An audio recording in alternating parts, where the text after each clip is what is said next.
everybody, my name is Hwee and I'm with my tiger pal Timmy. Hi, I'm Timmy. In this video, we'll be doing a colour wheel using the technique by Seurat called Pointillism. If you haven't watched our previous video, you can find a link in the description box below where you can learn more about Seurat, Pointillism and the colour wheel. Now, let's begin. Timmy, are you ready? Yes, I brought all my heavy tools with me. They're so heavy.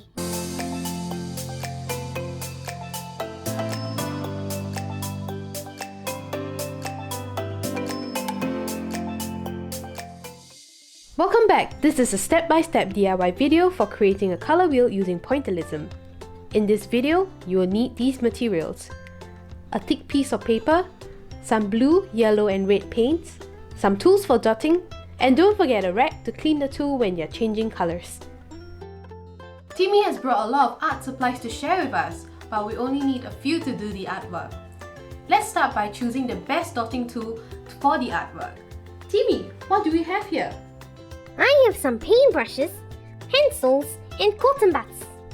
All these are perfect! We can use the ends and the tips of the paintbrushes, also for the pencils, and even the cotton buds to create dots.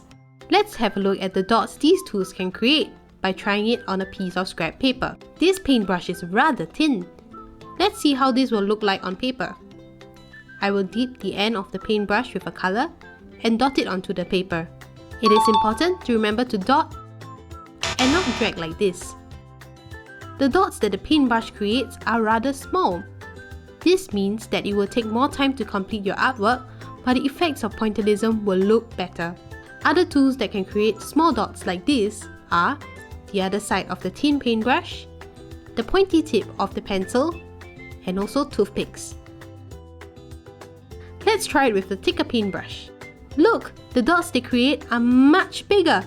This is suitable for younger children and beginners. You may start exploring this size first, so you could get a hang of how Pointillism will feel like before going for something more challenging.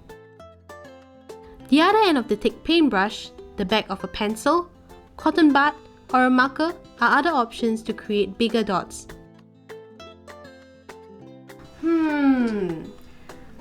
I think I will choose this thin paintbrush as my tool for this artwork. What about you, Timmy? I think I will choose the biggest paintbrush as I like the big and chubby dots. They look so cute.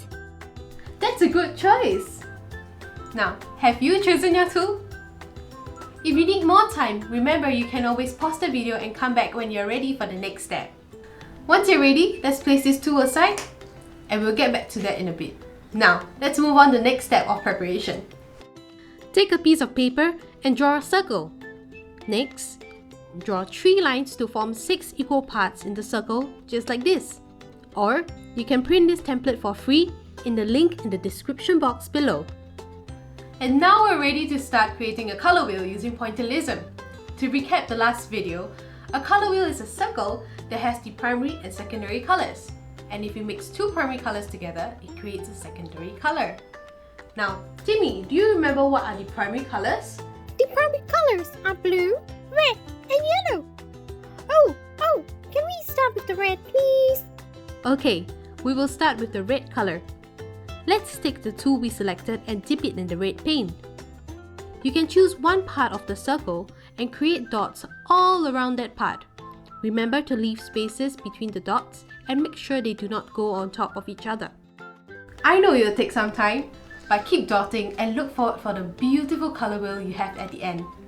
After the first layer is done, you can start on the second layer. Try to fill in the empty spaces with more dots. It is okay to do small overlaps over the first layer, as long as it doesn't block the whole dot. Wow, doesn't this look good? Once you're done with the red area, wipe your tool and choose your next primary colour. That could be blue or yellow. Next, skip a space in the colour wheel and do the next primary colour in the next part. You can dot just like how you did for the red part. Once you're done, it should look something like this. If you need more time, you can always pause the video and come back later because the process is really important in Pointillism and it takes time. For example, Seurat actually used 2 years to create one artwork. So be patient You can always come back when you're ready to move on to the next step. For the next part, we'll be working on these secondary colors. From the last video, we learned that if you mix two primary colors, it becomes a secondary color. For example, if you mix red and yellow, it becomes orange. Now, let's try this with pointillism. We will be working on the empty space between red and yellow. Now, let's take the red paint and dot it around as the first layer. As red is a darker color, we do not need to dot too much, and remember to leave bigger spaces in between each dots. After the red layer is done, let's move on to the yellow dots. Dot the yellow paint in the empty spaces and try not to overlap the dots. Most importantly, when the paint is still wet, do not mix the paint. Yay! Good job for completing your first secondary color. Now, you can experiment to create the two other secondary colors on your own, and these two colors are purple and green. If you are not sure which colors to mix, you can refer to the two colors beside the empty space. After you're done with both the primary and secondary color, your artwork should look something like this. There you go, a beautiful color wheel. If you look really closely, you can see the individual dots of different colors. But if you place it really far away, do you see how your eyes will mix the colors up for you? Good job in creating the color wheel, everybody! Now, you can always refer back to the color wheel when you are going to mix colors for your future artworks using pointillism. There are so many artworks that you can do with pointillism, and maybe after enough practice, you can create big artworks just like Seurat. I want to see all the interesting artwork you have created with pointillism. If you want to share it with me, please take a photo of your artwork and post it on Facebook or Instagram and tag MyMessyBox with the hashtag ArtsPeeps That's it for today's Arts Peeps. If you like this video, remember to subscribe to our YouTube channel and click on the little bell so you'll know when we post our videos. Now, see you in the next video. Bye bye!